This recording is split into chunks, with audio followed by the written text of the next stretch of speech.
Ken, Aaron, it's mainly just a little windy out here right now. We had some overcast come in at around 3 p.m. Officials actually made an announcement to pack up anything on the boardwalk that could be blown away. But now that storm has come and gone. The weather's looking really nice. People are out here enjoying their dinners and the boardwalk, and locals and visitors are making the most out of this lay day. Practice makes perfect, and today on the Neuse River, New Bern Fire and Rescue is teaming up with the North Carolina Marine Patrol and the Coast Guard for hands-on training for some emergency water rescues. That's right, Aaron. Crews have been out here all morning cleaning up those damages from a possible tornado that officials say struck around 2 a.m. this morning. That's right, Jeffrey. The National Transportation Safety Board is investigating a Beechcraft Bonanza aircraft crash here in Greenville. We have learned that there were 2 people on board, and as of this morning, we have learned that there were no survivors. And now the mission here at the Sheriff's Office is to get all of these supplies organized in order to deliver them in the most effective way possible. Usually, when you come into a tattoo shop, somebody like Oscar here is helping put a new piece of artwork on your body. But now you can come into this tattoo shop to get a backpack for a kid in need. We begin your news at 11 with the final day of the 67th annual Big Rock Blue Marlin tournament. This year has seen rough weather, disqualified catches, and a couple late nights at the scales, but today wraps it all up. That's right, Ken. We were seeing sleet here around 11 o'clock earlier this morning, but right now that's turned into snowflakes. We have some light snowflakes covering our sidewalks and our roadways here in downtown Williamston. This project has been over a year in the making, and now the city of New Bern is breaking ground on a brand new fishing pier that will allow the public to fish into the Neuse River for the first time. Usually, a walk in the park in the summertime is a great idea, but due to some consistently heavy rain showers the last couple of days, some parts of Greenville's greenways had to close in order to prevent some potentially risky situations. Instead of doing tabletop scenarios, this is actual hands-on.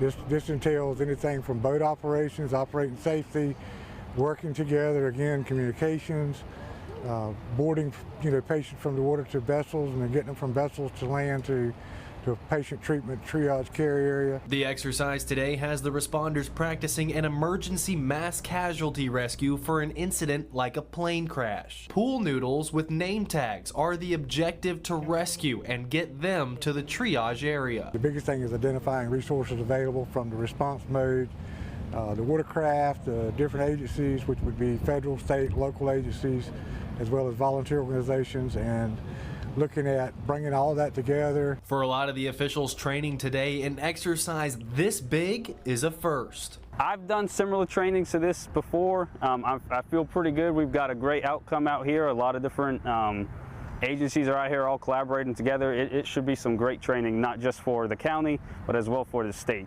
Learning crucial life-saving techniques not only to help others, but keep themselves safe as they are responding. With these different agencies, such as the police department, would just be getting used to how to navigate in the waterway, as well as just being comfortable in the boat and handling the boat. I know a lot of them probably won't drive the boat themselves, but just being able to be comfortable in the boat and dealing with any wakes or waves or wind. All together at the conclusion, we're hopefully to have a tool that we can learn from and also identify some shortnesses, some weaknesses, and some things that we might need for future planning. The training wrapped up today in hopes that one of these emergencies never happens, but if it does, these responders are prepared. In New Bern, I'm Davis Suppes, 9 on your side. And then they're going to bring the 2 folks out and they're going to go that direction. Unfortunately, we live in a climate where active shooter incidents happen far too frequently in our country. They need to be familiar with what that looks like so that there's no hesitation should we have to respond. ECU police training at least 55 officers, with some of them practicing these drills on ECU's campus for the first time. This is no average training. Officers practice active shooter situations with role players and are armed with simunition rounds, red for the role players and blue for the police. Then we can evaluate the shots and the shot placement, the shot selections, but then also their safety to make sure that they're using cover and concealment to their advantage and not being injured during these scenarios. This year, a unique addition as they are getting practice with having a sniper or an active shooter located in an elevated window. It also allows them to work in the actual buildings that we would likely be responding to. You can walk through a building 100 times, but if you don't walk through it as you would if you were responding to a critical incident, then you don't necessarily have the tactical mindset that you would need to evaluate how you would move through the building. This being an older building, there's nooks and crannies that many may not be familiar with. This training also allows the dispatch center and communications officers to get practice with responding to these calls when they happen. In Greenville, I'm David Suppes, 9 on your side. Absolutely. So first of all, safety. We don't want anybody getting hurt. It gets slippery in there. You got a lot going on. You're trying to harvest a fish that weighs a lot. You know, that's a feat in itself. But other than that, with the weather, we have winds, high seas, and all that.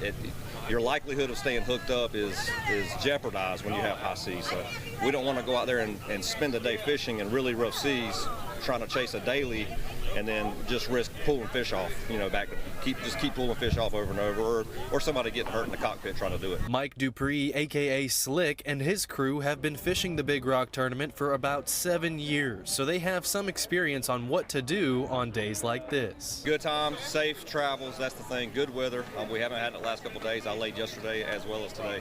I don't want to fight the weather and end up breaking something and risking not being able to fish for the rest of the week. So. Other officials and boaters say no boats on the water might be a first for the tournament, but worth it because of safety. This is unprecedented. I've been here since 1988, and the fewest number of boats I ever recall going fishing in a day is 7. You know, prepping the boat, making sure everything's done.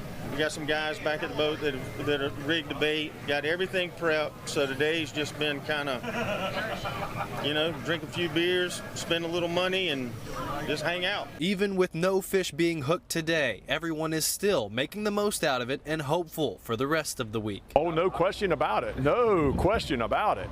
You know, we said yesterday, if you're in that fabulous fisherman's level and you didn't go fishing yesterday, at 3 o'clock, you dodged a bullet. With a lot of boats taking a lay day yesterday and today, we have some exciting fishing in store to take us through the rest of the week. They also have their tasting event that's happening tonight at 7 p.m. so that everyone can come out and enjoy the rest of this lay day. Live in Morehead City, I'm David Suppes, 9 on your side. The pathogen, the rust pathogen, actually overwinters down south of us, and the spores will blow in and land on these leaves, and you will often see where they land, then they proliferate and cause the lesion that the farmers would see, and that's what causes us to have to treat for the disease. Stripe rust, a crop-killing disease common in the south, now here in eastern North Carolina. The wind will pick these spores up where they're being released down south and just deposit them all over the place. The last known documented case of striped rust this year so far was in Georgia. So we were a little shocked when we found it all the way up here in Belhaven. Different from the common leaf rust we see here with warmer temperatures, striped rust thrives in cooler weather and kills the leaves on these wheat plants. And fewer leaves means less plant development, making yields not as good. Much like we're having today, the kind of weather and the kind of temperatures we're having today, and for the next few days, and that's what makes this so concerning. The fact that we found striped rust, it's way more aggressive as a disease, certainly when we compare it to leaf rust. You see striped rust, most farmers become very excited about it because it can proliferate and spread so quickly that it will take the yield potential out of this crop extremely fast. To solve the problem, you need to spot it and spray it. The growers are scouting their crops pretty regularly. We're telling them to be on the lookout for striped rust. So get down in the canopy and look really close. Just like if it's weeds, you use a herbicide on the weed to kill the weed. Here we're going to use a pesticide called a fungicide to kill the pathogen and to protect the plants from further infection. In Belhaven, I'm Davis Suppes, 9 on your side. In the heart of Martin County, you'll find a building that symbolizes a salute to service members. My wife will tell you I'm just as bullheaded as can be. And a veteran that keeps the service close to his heart. The military has always been in my family. When you hang out with crazy people like that, you got to end up being the same way. Ronnie Keel, a headstrong high schooler who joined the service in 1974, leaving high school to do so. That day I decided I was going in the Army, but the Army recruiter wasn't there at the time. So I ended up talking to the Navy recruiter, and I don't regret it one bit. I enjoyed the whole time I was in there. Keel got to experience basic training with the National Guard before getting even more back to basics in the Navy. Looked at me and asked me, he said, "What did you bring? Your whole house with you?" He said, "Well, we're going to basically send it back home because we're going to issue everything you need." The service took him a long ways from North Carolina. North Atlantic. England, Scotland, Denmark, the Mediterranean for 6 months. You actually spent more time on tours in the countries than you spent time on the ship. Keel left the service in 1985. I was made to retire. But the retired serviceman couldn't stay still long. He became commander of Post 227 in Williamston. And to check off another bucket list item, his high school diploma, he just had to take a few steps outside. He was like, "Son, I got a question for you." I said, "Okay." I'm like, "All right." You know, he said, "I want to get my high school diploma." It was a big hoop to do. I was proud to have my wife there, my stepdaughter, my granddaughter, and my father-in-law. When they asked me, said, "Have you got anything to say?" I said, "Yeah, it took me 50 years to get it, but I got it." The newest member of the class of 2024. I'm just at the point I've retired, and I like to do things at my pace. Because a little recognition goes a long ways. I try to recognize every veteran I see, tell them I thank you for your service. It just makes you feel like you've accomplished something for your country, and you're being recognized. In Martin County, Davis Suppes, 9 on your side. Murphy toured the family-owned Damco workshop and warehouse Tuesday morning. The manufacturer serves groups like the Coast Guard, Weyerhaeuser, and others with under 20 full-time employees. A lot of their contracts have to deal with our federal government, and then listening today with some of the challenges that they've had communicating with our government and some of the institutions are really, really important for me to hear. Then, you know, there's people out here that are willing to help you and teach you and bring you along.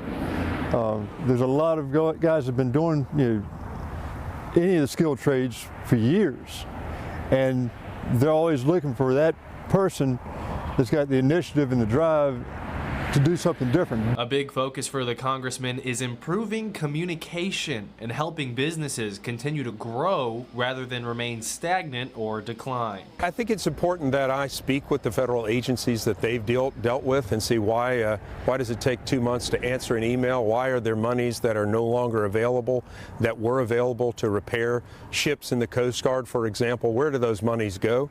And are they being spent on the right things? I use computers more now than I ever would have imagined, but that's also what intrigues the younger generation. And a lot of the equipment we've purchased in the past few years is heading towards technology because it's got computers involved in it, or it's just the entire technology of where everything's going to make the jobs easier, better. The hope after this meeting is to attract more skilled labor workers and offer future apprenticeship programs. In Bridgeton, I'm Davis Suppes, 9 on your side.